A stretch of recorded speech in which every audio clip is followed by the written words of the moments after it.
Hello everyone, this is Vikram and welcome to my channel. In this video, we'll see what is managed Kubernetes service and explore the managed Kubernetes service offering by DigitalOcean Cloud. We'll understand this by deploying Jenkins using persistent volumes and load balancer service type. So this DigitalOcean Cloud offers the default storage class and also makes it easier to provision a cloud load balancer for the service type of load balancer in Kubernetes services. So this is the overall content that is going to be covered in this video. So we'll understand what is managed Kubernetes service and why it is called managed. We'll understand the managed Kubernetes service offering by DigitalOcean by provisioning a 3-node Kubernetes cluster using the UI. We'll also see what are the default storage classes offered by DigitalOcean and how to use them to use persistent volumes. And we'll also understand how this load balancer service type works in DigitalOcean. We'll have some hands-on by deploying Jenkins on this Kubernetes cluster using the Jenkins Helm chart. In this, we are going to use the storage classes and load balancer service type. So I'm already logged into my DigitalOcean cloud. On the left hand side, you'll see this option called Kubernetes. So basically this is the managed Kubernetes service. So using this managed Kubernetes service, you can provision the Kubernetes cluster within minutes. And this is the starting price. So the starting price is $10 per month, which includes the control plane. So in managed Kubernetes service, you will not have access to the master node. That means the master node will be fully handled and managed by the cloud provider. In this case, it is DigitalOcean. So this control plane, which hosts your control plane components, that is the master node, will be fully handled by the DigitalOcean, and the master node and its components are fully included in this starting base price of $10. So we'll also have the pre-configured cluster networking with Cilium as the plugin. So Cilium also supports the networking policies. So by default, Kubernetes cluster that is provisioned through DigitalOcean supports the networking policies. We'll also get performance matrices, automatic upgrades directly by DigitalOcean. So we don't have to worry about automatically upgrading various cluster components. And it also has integrated load balancers and persistent volumes. Again, administration becomes easy because we don't have to provision the storage class and configure the load balancers. So in order to create the Kubernetes cluster, we'll create using this button.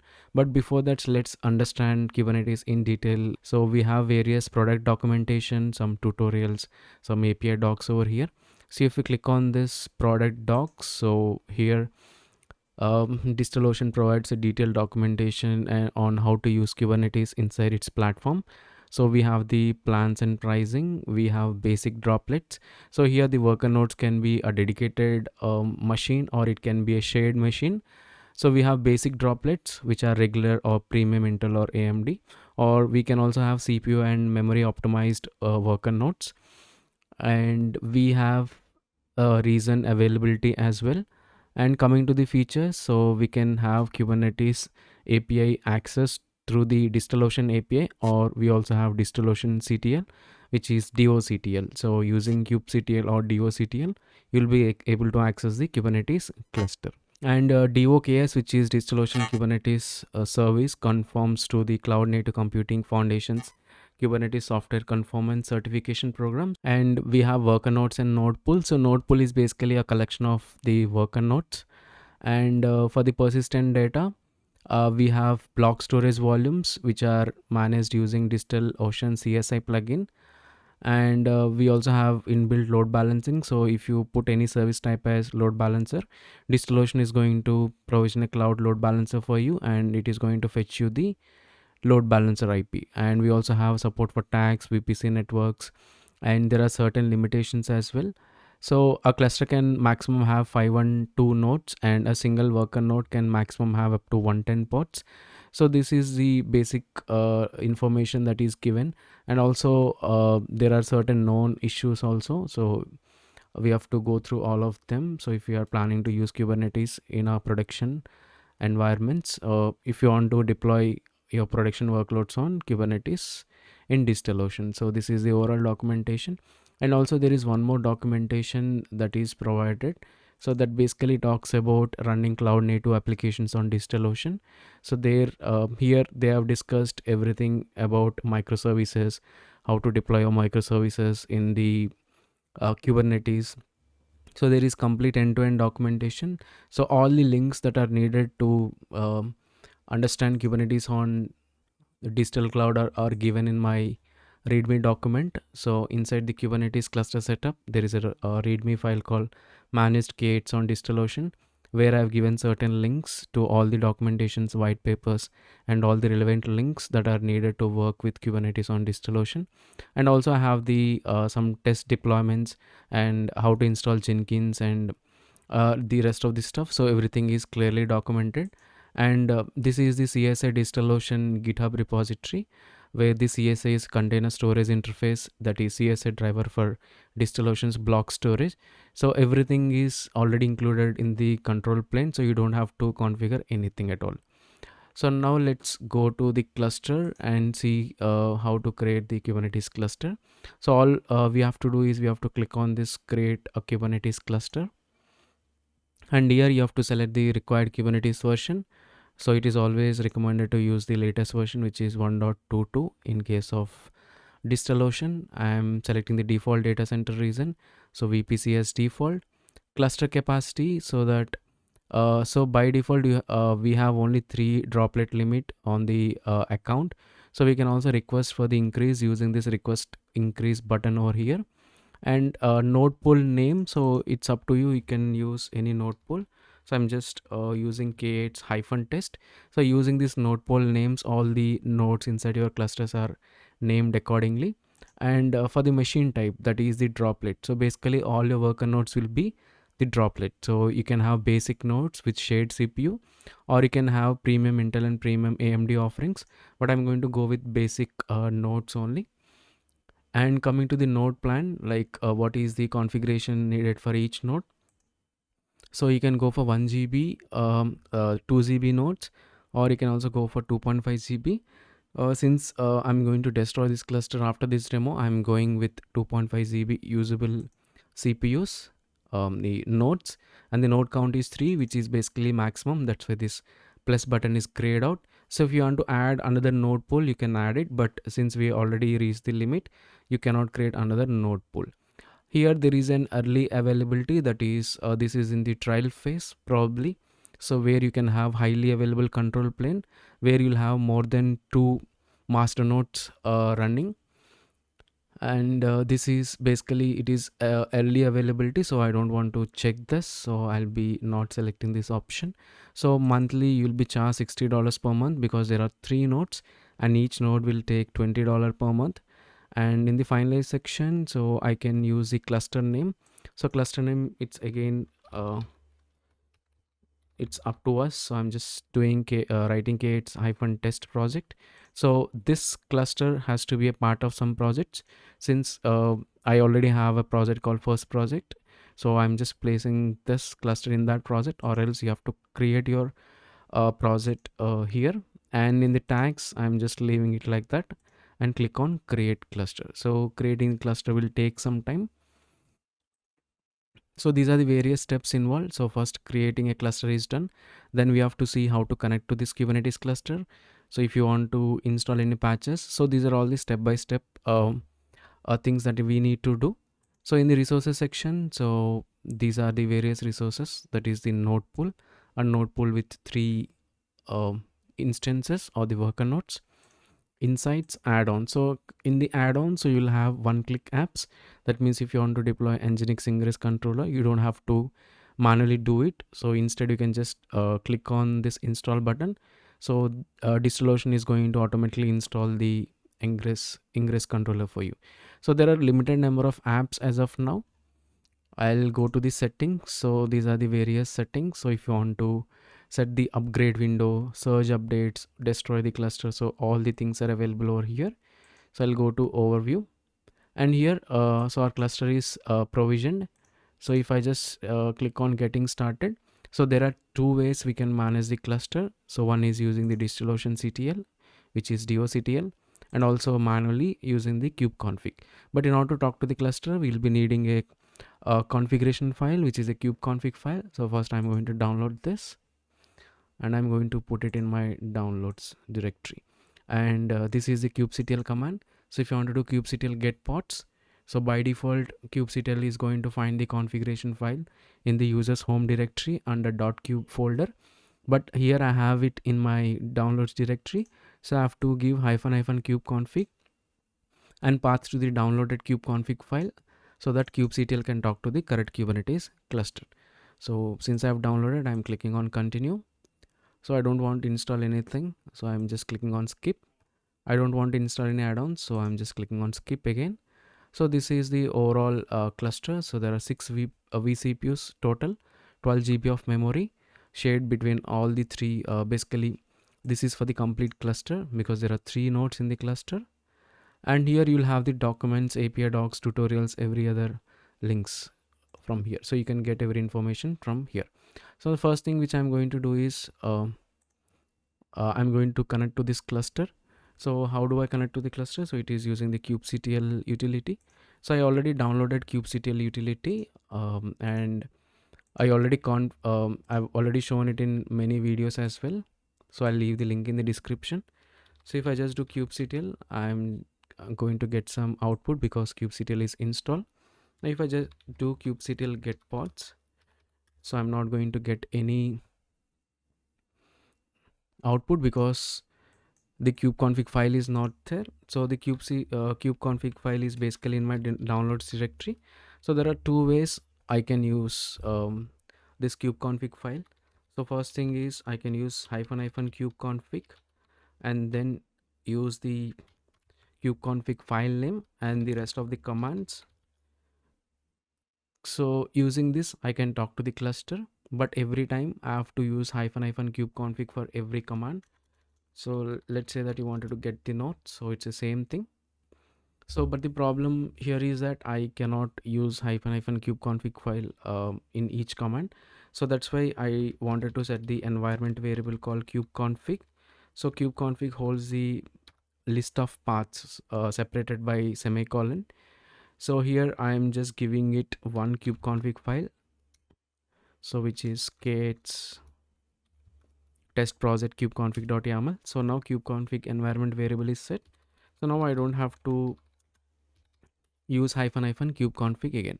So first thing which I wanted to do is I wanted to test the load balancer as a service type.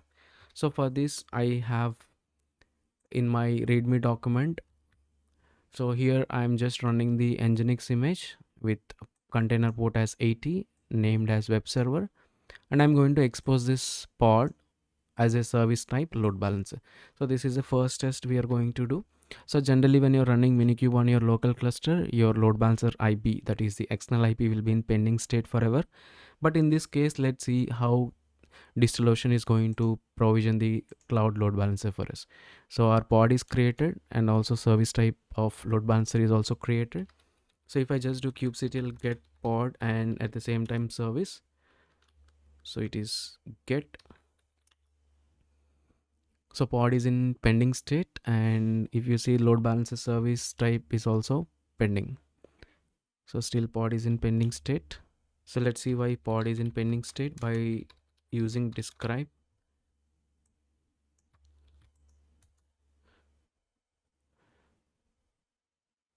So successfully assigned to a particular node. Let's check the pod status again. So it is in the container creation state. Now the pod will be creating. Here the load balancer service type is in pending state. Now let's see where our load balancer service type is getting created. So if you go to the DigitalOcean cloud panel and if you go to this networking and then the load balancers, so you can see that one of the load balancer is being provisioned. So here once it is provisioned, we are going to get the IP address. So here the load balancer is created and this is the public IP, but let's see whether it is shown in the kubectl get svc output or not. See here it is still in the pending state because it will take some time to reflect here. So let's wait till it gets reflected here. Now this is the external IP. So if you see, this is the same external IP that we had seen in the cloud load balancer. So this is it. And now if you want to test this deployment, so I can just enter this IP address. So you can see the output from the nginx pod. So let's see, after uninstalling, after deleting the pod and service, what happens to the cloud load balancer. So let us run both these delete commands. So that deletes the pod as well as the service is deleted. So now if you go back to the DigitalOcean and look at the load balancer, so it is gone. So that means it got deleted. So when we deleted the service type. So this is about using the cloud load balancer. Now let's go back to the Kubernetes again and let me show the Kubernetes dashboard. So DigitalOcean hosts the Kubernetes dashboard directly from its UI. So you don't have to deploy the Kubernetes dashboard at all. So if you go to your Kubernetes cluster, so there is this option called Kubernetes dashboard. So if you click on it, the Kubernetes dashboard will be opened. So this is the Kubernetes dashboard. So basically we don't have any workloads other than the ones that are already running. So the pods deployments related to the cluster. Now let's see how to deploy Jenkins. So that needs the persistent volumes and the load balancer as a service type. So for this I'm going to use Artifact Hub. So here I have searched for Jenkins and this is the Jenkins Helm chart. So first we are going to see how to download this chart and untar it. So in order to do this, just click on this install button and first add the Helm repository using Helm repo add Jenkins CI, and this is the URL. So in my case Helm CLI is already installed and I've already shown it in many videos. So I'm just adding Helm repo add Jenkins CI and the URL to the chart. So this is already there. And now I wanted to download the chart and that to the latest version. So I don't want to install it directly because I want to configure it first. So this is the chart actual name. So I'm just going to take this and use Helm pull name of the chart, and also this downloads as a tar file, but if you want to download and untar automatically, use --untar. So this is basically it will download and it will untar it. So I'm just going to open that Jenkins. So if you do ls, you're going to find it in download section. So I'm just going to use code Jenkins to open this in the Jenkins in the VS code, and in the values.yaml file I'll be making a lot of changes. So the first change is the load balancer service type, and also at the adding the storage class. So before adding the storage class, let's see what is the storage class that DigitalOcean is providing for us to provision the PVs. So just use kubectl get sc, so that is the short for storage class. So this is the default storage class name, so which is also called as a default. So this is the one which we have to use in the storage class section of our Helm chart. So we are going to look at search for storage class. So here we have to enter the storage class name, and at the same time I wanted to change the service type from cluster IP to the load balancer. So if you search for cluster IP, so this is the service type of cluster IP which has to be changed to the load balancer. So here Jenkins runs on port 8080 and the target port of the service should also be 8080. But if you put the service type as 8080, so we need to access the Jenkins on load balancer IP colon 8080. I don't want to use that extra 8080, so that's why incoming service port I'm changing it to 80 over here. And also Jenkins by default has CSRF CSRF protection, so this also we need to disable it, and later we'll enable it, because with CSRF enabled we'll not be able to log in into the Jenkins instance. So during the first run we have to disable it. So let's search for CSRF. So enable, I'm just making it as false. This is the one change that we need to do.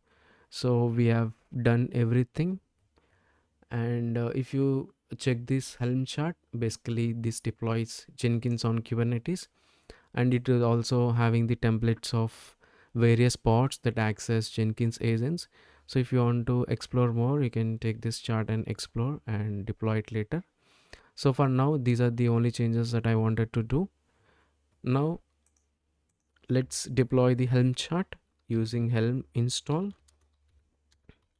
The release name I'm giving it as Jenkins, and the chart is Jenkins. So this is actually the folder and this is the release name. Just click enter.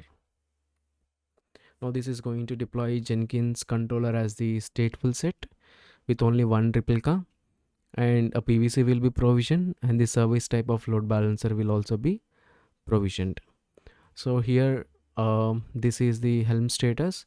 So admin is the default user, and if you want to get the password, so you can run this, but there is also another command which I have given in the readme file. So let's check the pod status. So kubectl get pod and service at the same time PVC, that is provision. So if you see persistent volume claim of Jenkins name is provision, status is bound, and this is the PVC volume capacity of 8 GB, and this is the storage class which you have configured in the Helm chart, and the age is 25 seconds. And the load balancer service type, external IP is pending, and even your pod is pending because during the first run it is downloading some plugins. Now if you go to the DigitalOcean and then go to the networking section, if you go to the load balancer, you will see that one more load balancer will be provisioned for the Jenkins service type. And if you go to the Kubernetes dashboard, you can also see the current status of your deployments. So here the stateful set Jenkins is running. So if you go to the stateful sets, you can see that Jenkins stateful set is up and running, and this is the services Jenkins service type. It is orange because external IP is not shown here. So there are persistent volume claims, one claim by Jenkins, storage class, the default storage class by DigitalOcean, and this is the provisioner. And if you want to see the events in your cluster, so you can see the various events. Let's go to the services and wait till the load balancer IP is provisioned. So here our load balancer is provisioned. So our load balancer is provisioned and we got the IP here. If you see the Kubernetes dashboard, it might take some time to show the external IP. But once it shows, so directly that will be an hyperlink. So if you click on it, directly your UI will be opened. So let's wait for some time till the dashboard shows. See here, this is the external IP, which is the load balancer IP, and colon 80 because we changed the service entry port to 80. So if you simply click on it, so it will open in the other tab. And for the username, we know that it is admin. For the password, so in the Helm status already certain commands are given, so we can run these commands kubectl exec and all. But I have one more command, so which is kubectl get secret. The secret name is Jenkins. So why secret name is Jenkins is, so if I just use kubectl get secret, so Jenkins creates a secret with the login credentials, and the name of the secret is Jenkins itself. So here kubectl get secret in the namespace default. So if you have deployed Jenkins in any other namespace, use the appropriate namespace. And using Go templating, I am just iterating through all the data in that secret. So if you describe that secret using kubectl describe secret Jenkins, so there are actually two values. So one is holding admin user and the other is using holding the admin password. So it will iterate both the values and it is going to decode both of them. So I'm just going to copy the command, and if you enter, so you're going to get the admin username and the password. So this is the password, the username is admin.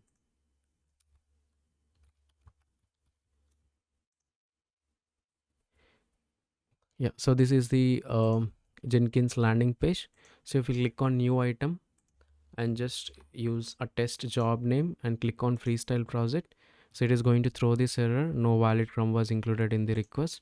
So in order to resolve this, I'm just going to go back to the dashboard, click on manage Jenkins, click on global security, and then just use this enable proxy compatibility and click on save.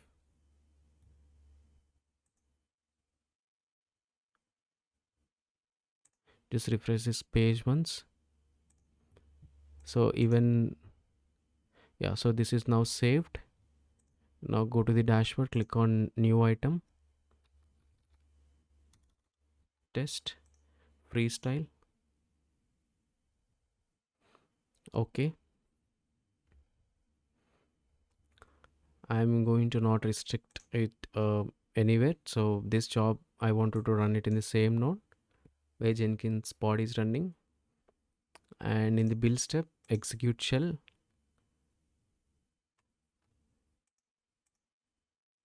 I'm going to, so it's quite slow. Execute shell. So I'm going to just run hostname. Apply. Save. Then build your job. So here it is saying pending, waiting for next available executor, because currently there are no available executor. The reason is, if you go to manage Jenkins and click on manage nodes and clouds, and if you see the built-in node, and in the configure section the number of executors are 0, so that means in your master pod no jobs will run. Basically you have to use Jenkins pod as the executors or the agents to build your jobs. Since I have not configured any agents, so I am going to give number of executors as 2 in the built-in node, and click on save. Go to your dashboard again. Now there are 2 idle executor because we have set the number of executors as 2. If you see, this particular test job is now successful because it is able to find a executor, and the console output says the so I think so an agent has been provisioned, so I think it is internally configured in the Helm chart. So if you see, a pod has been provisioned and then your job is run inside that pod. Basically this pod configuration is there in your Helm charts values.yaml file, if you see clearly. So that means even if you don't increase the number of executors in the master node, it is going to work. I'm going to go to the master dashboard again, click on the job and try to click on build now again. Let's see where it builds this time. If you see the second output, so this time it built on the same node, it didn't provision any Kubernetes pod. So in order to verify it, let's go back to the dashboard again, click on manage Jenkins, manage nodes and clouds. In the built-in node, configure, put the number of executors to 0, so that means no job will run here. And then if you go to the nodes, configure clouds. So here Kubernetes Kubernetes is already configured as a cloud, so that means, so you don't have to do anything in the configure cloud. So here all the details are already filled, so the service type and the Jenkins agent pod label, so everything is already configured, so that's why it is able to provision a pod for you. So in order to prove whether a pod is provisioned or not, so let's do kubectl get pod and use hyphen w2 to watch the cluster. So here only one pod is there. Now let's go to this job again and click on build now. At the same time, go to the terminal and see a new pod will be provisioned or not. So all I wanted to see is, yeah, so if you see, a pod is provisioned, container got started, it is in the running state. So once the job is done, your pod is going to be deleted automatically by the Jenkins. So let's see when it's get deleted. So it is terminating now.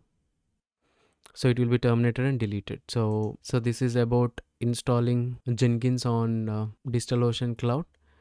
And in order to delete this particular cluster, you can go to the settings and click on destroy over here, or else you can also click on this actions and click on destroy the cluster.